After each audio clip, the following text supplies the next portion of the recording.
In 1910, a shocking incident takes place when this was the same year that the annexation of Korea was finalized. An anarchist group was discovered by the secret police and accused of plotting to assassinate Emperor Meiji, who was already very old.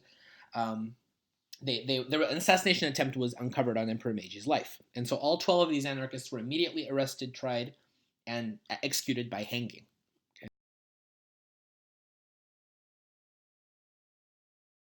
Okay?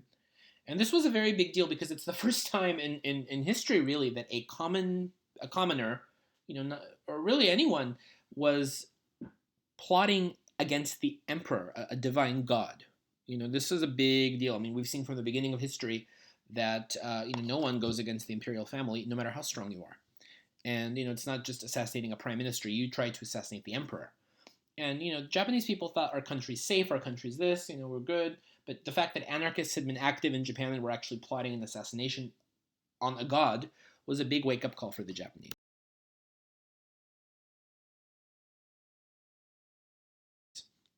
And just 2 years after this event, Emperor Meiji passes away of old age. He was ill with diabetes and other health problems. And the entire country was shocked. Many people who were born in the Meiji period didn't remember any other system of government.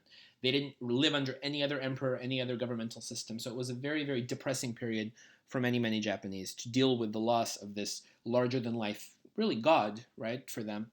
They didn't know what was going to happen now that Emperor Meiji had left them.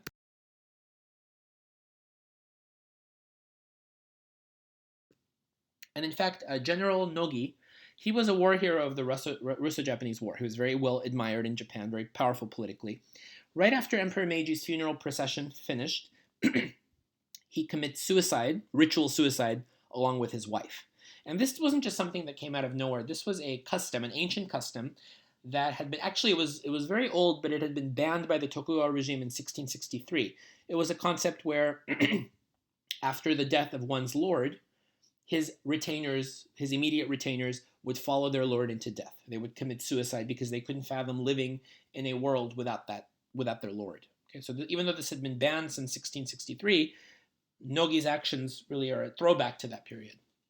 And it was a very sensational event. It was publicized all over the news. And there were others who committed suicide after his death as well. It was a very big deal.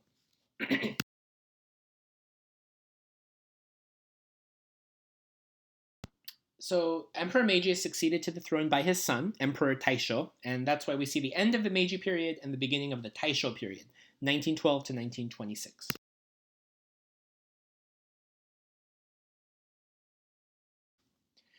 And Emperor Taisho was mentally ill. He suffered from both physical and mental ailments.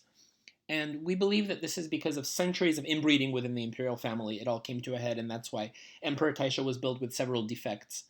And there's various anecdotes about him. He was very weak. He couldn't be out for a long period of time. He was mostly bedridden.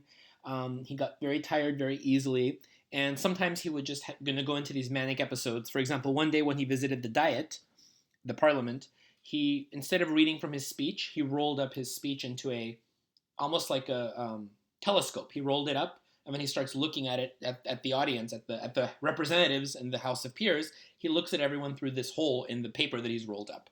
So he was taken away suddenly. But these incidents show that he did suffer from several ailments, both physical and mental.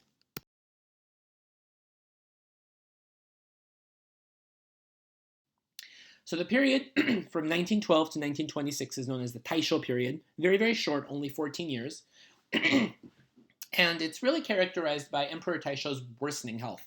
He was already bad enough when he ascended the throne, but after 1921, his condition worsened to the point where he could not leave the palace. It got extremely bad.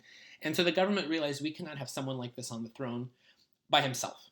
So from 1921 to until the Emperor Taisho died in 1926, for 5 years, Emperor Taisho's son, Crown Prince, who is next in line for the throne, Crown Prince Hirohito, ruled for his father as Prince Regent. Okay, so Regent means that he's helping his father rule because his father is not capable of really leaving his bed. So Hirohito becomes the Prince Regent and he's very young, but he becomes very, very well known because he travels around the world, around the Japanese Empire. So you might know Hirohito's name sounds familiar, or he looks familiar because he is the Emperor of Japan during World War II. That's where he gets his start.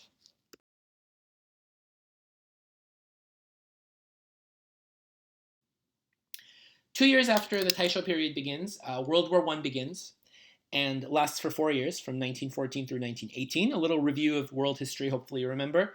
There were two groups, the Allied powers, consisting of Great Britain, France, Russia, and the United States. We joined the war after 1917.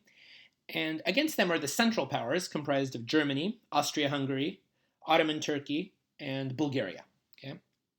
Serbia isn't mentioned here as an allied power. It was a minor allied power. I just listed there's more. I just listed the main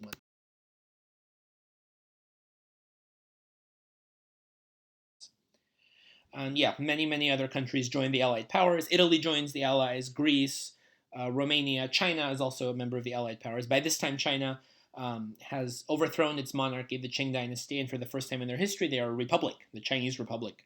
So they join the Allied powers. In World War I, Japan is on the side of the Allied powers. Okay, and even though they picked Germany as a model country, it's interesting that they chose the side of Britain, France, Russia. Even though they had just come to war against Russia, they picked their side during the war. And Japan in World War I did not really do a big role in the fighting. They didn't send too many troops. They didn't go to Europe. They did contribute some troops to fighting the Germans in their colonies in China and the Pacific Islands. The Germans had many colonies in the Pacific. The Polynesian Islands, Micronesia, this was mostly under German control. And also they had several colonies in China. That's how Tsingtao beer, if you've heard of it, that's how it came about, because that's how beer was invented in China, because of the German colonies there. So Japan fights, they don't really exert themselves to go to Europe and do fighting on behalf of the French or the British, but they fight the Germans in Asia, okay? And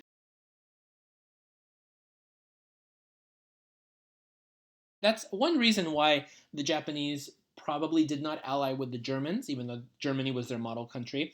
The Japanese were really in it for their own imperialistic gains, and they felt that because Germany has a lot of colonies in the Pacific Islands, right, in the Pacific Ocean, closer to the Japanese home islands, they felt that if they go to war against Germany, they could claim those former German colonies in the Pacific as their own. So, they really had no reason to be loyal to the Germans. They were just in it for their own benefit. So these are images of the Japanese fighting in World War I.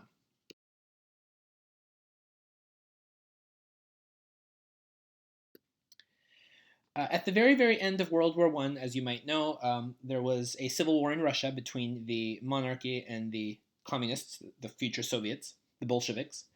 And so at the very end of World War I, there was something called a Siberian expedition, where American, British, and French troops were sent to Siberia to rescue the last remnants of the white Russian forces, the royalist Russian forces, who were being driven out of the country by the victorious communists.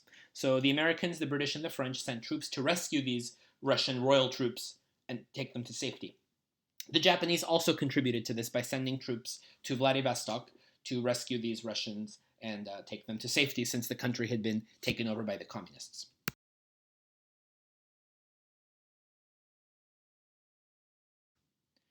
So Japan's role in World War II, they were very lucky. They didn't contribute hardly anything to the fighting in Europe. Okay, that's where the majority of the fighting was, in the trenches. The Japanese didn't send anyone to France or to Britain or to Germany to do any fighting. They were just fighting in Asia. But because they sent troops, they were on the side of the Allied powers. They were one of the victors. So they were guaranteed a seat at the Versailles Peace Conference of 1919. And because they helped the Allied powers, they were rewarded. Okay? So they did very little, but they got a lot of payback.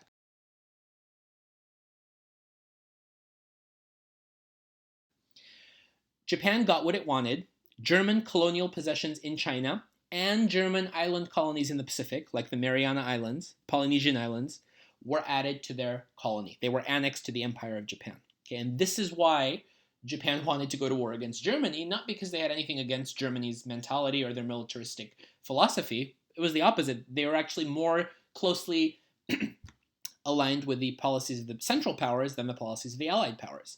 Japan just joined the Allies because they wanted a piece of the pie. They knew the Allied powers would win, and they wanted to get those German colonies in the Pacific and in China, which they did.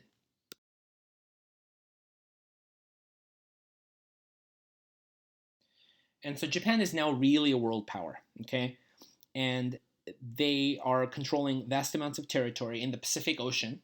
A lot of the Pacific islands that used to belong to Germany are now under the Japanese control, okay? And so they're really just in defeat, very powerful. But now we start to worry the United States. We're getting a little worried here because the United States, just like Japan, wants to control the Pacific Ocean. Okay? Japan has these former German colonies in the Pacific, which America wanted to get, right? But didn't. So what's going to happen? Well, there's going to be a conflict because you cannot have two people controlling the same territory. America has Hawaii. Well, Japan wanted Hawaii. Japan has the Marshall Islands, and America wants the Marshall Islands. So it's going to be a conflict. So this is how the United States and Japan, which didn't really have a bad relationship until this point, this is where you start to see some conflicts because they both want to be the master of the Pacific Ocean.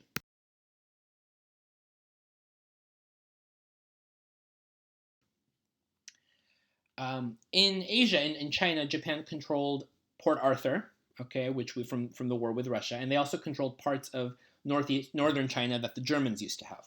But this wasn't enough for the Japanese. The Japanese wanted to control even more territory in northeastern China, namely the part in green on the map, basically the top of Korea. This area is known as Manchuria, okay, and Japan wanted to control Manchuria too. They just didn't have a way to control it yet.